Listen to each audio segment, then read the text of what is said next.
Hi అండి. ఈరోజు మీకు నేను రాయలసీమ స్పెషల్ పులగం పచ్చి పులుసు ఎలా చేయాలో చూపిస్తాను.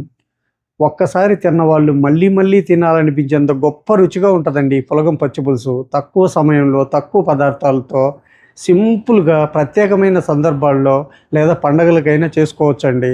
మరి ఈరోజు మీకు క్యాటరింగ్ స్టైల్లో చిన్న చిన్న టిప్స్తో స్టెప్ బై స్టెప్ క్లియర్గా చూపించానండి. మరి ఇంకెందుకు ఆలస్యం, రండి వెళ్ళి రెసిపీ చేసేద్దాం. ముందుగా ఒక బౌల్ తీసుకొని 1.5 గ్లాస్ బియ్యం,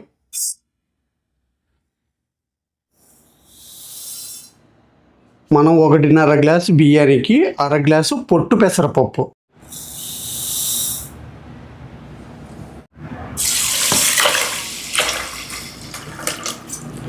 ఇప్పుడు 1-2 సార్లు శుభ్రంగా కడుక్కుందాం. మనము పులగం చేయటానికి సాయ పెసరపప్పు వాడకూడదండి, ఈ పొట్టు పెసరపప్పునే వాడుకోవాలి. అప్పుడే రుచిగా ఉంటుంది పులగం అన్నది. ఇలా కడుక్కున్నాం కదా, ఇప్పుడు బియ్యం మునిగేంత వరకు నీళ్లు పోసి ఒక 20 నిమిషాలు నానబెట్టుకుందాం. మనకు మామూలుగా రైస్ ఒకటే అయితే 10 నిమిషాలు నానబెట్టుకుంటే సరిపోతుందండి. మనకు పెసరపప్పు కూడా నానాలి కాబట్టి 20 నిమిషాలు కంపల్సరీ నానబెట్టుకోవాలి. ఇప్పుడు ఒక 50 గ్రాముల చింతపండుని ఒకసారి శుభ్రంగా కడుక్కుందాం. ఇలా కడుక్కున్నాం కదా, ఇప్పుడు చింతపండు మునిగేంత వరకు నీళ్లు పోసి నానబెట్టుకుందాం. 20 నిమిషాలు నానబెట్టుకున్నాం కదండి. ఇప్పుడు స్టవ్ మీద పెట్టుకొని మనం 1 గ్లాస్ రైస్కి 1.5 చొప్పున 3 గ్లాసులు నీళ్లు పోసుకుందాం.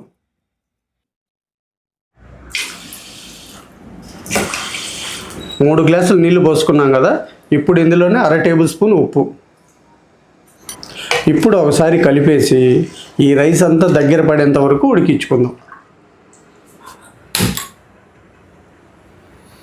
చూసారు కదండి, మనకు రైస్ అంతా ఇలా దగ్గర పడింది కదా. ఇప్పుడు 1 టేబుల్ స్పూన్ నెయ్యి వేసుకుందాం. మనం ఇలా టేబుల్ స్పూన్ నెయ్యి వేసుకోవటం వల్ల మనకు రైస్ అనేది పొడి పొడిలాడుతూ వస్తుంది.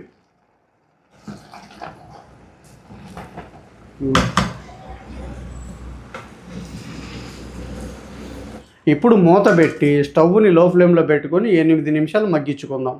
మనకి ఈ రైస్ మగ్గేలోపు పచ్చి పులుసును తయారు చేసుకుందాం. ముందుగా మనం పచ్చి పులుసు చేయడానికి ఒక 5-6 ఎండుమిర్చిని కాల్చుకుందాం. మిరపకాయ పొంగేంత వరకు కాల్చుకోవాలండి. ఇలా చూసారా, ఇలా పొంగాలి మిరపకాయ, అప్పుడే పచ్చి పులుసు రుచి. ఇప్పుడు ఒక 300 గ్రాముల ఉల్లిపాయని సన్నగా కట్ చేసుకుందాం. మనకు ఉల్లిపాయ కట్ చేయడంలో కూడా ఉంటుందండి. మనం ఉల్లిపాయని పొడవుగా కట్ చేయకూడదు, సన్నగా ముక్కలు ముక్కలుగా కట్ చేసుకోవాలి.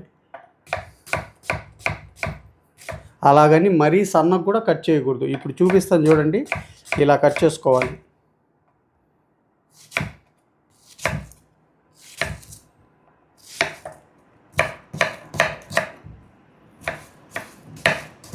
చూశారు కదా, మనకు పచ్చి పులుసుకి ఈ మందాన్ని కట్ చేసుకోవాలి. అప్పుడే మనం పిసికినప్పుడు ఈ ఉల్లిపాయలో సారం అంతా పులుసులోకి దిగి ఈ ఉల్లిపాయ ముద్దకు తగులుతుంటే అబ్బా, ఆ రుచే వేరండి. ఇప్పుడు ఒక మూకుడు తీసుకొని మనం కట్ చేసుకున్న ఈ ఉల్లిపాయల్ని అందులో వేసుకుందాం.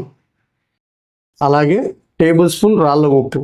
మనము పచ్చి పులుసుకి రాళ్ళ ఉప్పునే వాడుకోవాలి. ఎందుకంటే మనం మిరపకాయలు వేస్తాం కదా, ఆ మిరపకాయ నలగాలంటే మన ఈ రాళ్ళ ఉప్పు అయితేనే మిరపకాయలు మెత్తగా ముక్కలాగా నలుగుతాయి. అదే సాల్ట్ అనుకోండి, దానికి గరుకు ఉండదు కాబట్టి మిరపకాయలు నలగవు. ఇప్పుడు మనం కాల్చి పెట్టుకున్న ఈ మిరపకాయలను కూడా వేసుకుందాం. ఇప్పుడు గట్టిగా ప్రెస్ చేస్తూ ఉల్లిపాయలో నీరంతా బయటకు వచ్చి మిరపకాయలు మెత్తగా నలిగేంత వరకు నలుపుకోవాలి.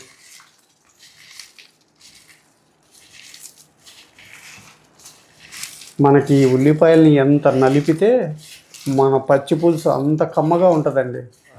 ఈ పచ్చి పులుసు ఈ ఉల్లిపాయల్లో ఈ మిరపకాయ ఉప్పేసి ఇలా పిసుకుతుంటేనే నాకు నోట్లో నీళ్ళు ఊరుతున్నాయండి.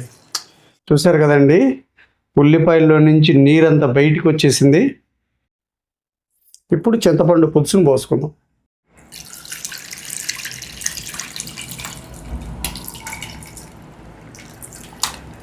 ఇంకా కొద్దిగా ఉందండి, ఇది కూడా మెత్తగా పిసికేసి పులుసు తీసుకుందాం.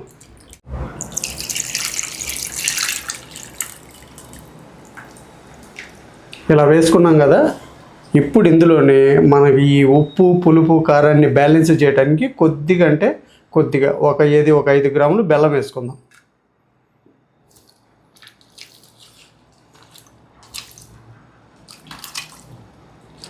చూసారా, మనకి మాత్రం చిక్కదనం ఉండాలండి. ఇంతకన్నా పలచగా ఉన్నా కూడా బాగోదు. మనకు ఉల్లిపాయ కూడా ఈ రకంగా ఉంటేనే మనకు ఆ పులగర్లో వేసుకొని తింటుంటే ముద్దకి ఉల్లిపాయ ముక్క తగులుతుంటే కమ్మగా పోయిద్దండి, కడుపు నిండా తినొచ్చు. ఇప్పుడు కొద్దిగా కొత్తిమీర వేసుకుందాం. ఈ కొత్తిమీర అన్నది పూర్తిగా మీ ఆప్షనల్ అండి. మీకు నచ్చితే వేసుకోండి, లేదంటే స్కిప్ చేసేయండి. మనకేందంటే కొత్తిమీర వేసుకుంటే కొద్దిగా ఫ్లేవర్ బాగుంటుందని వేశాను నేను. 8 నిమిషాలు అయిపోయిందండి. ఇప్పుడు మన పులగం ఎలాగుందో చూసేద్దాం. మెతుకు అతుక్కోకుండా పర్ఫెక్ట్గా వచ్చిందండి. చూసారా?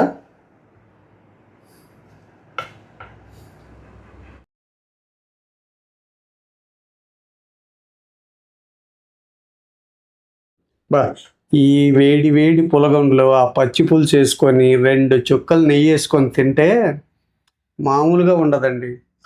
మరి మీరు కూడా నేను చేసిన పద్ధతిలో ఒకసారి ట్రై చేసి అది ఎలా వచ్చిందో నా కామెంట్ సెక్షన్లో చెప్పండి.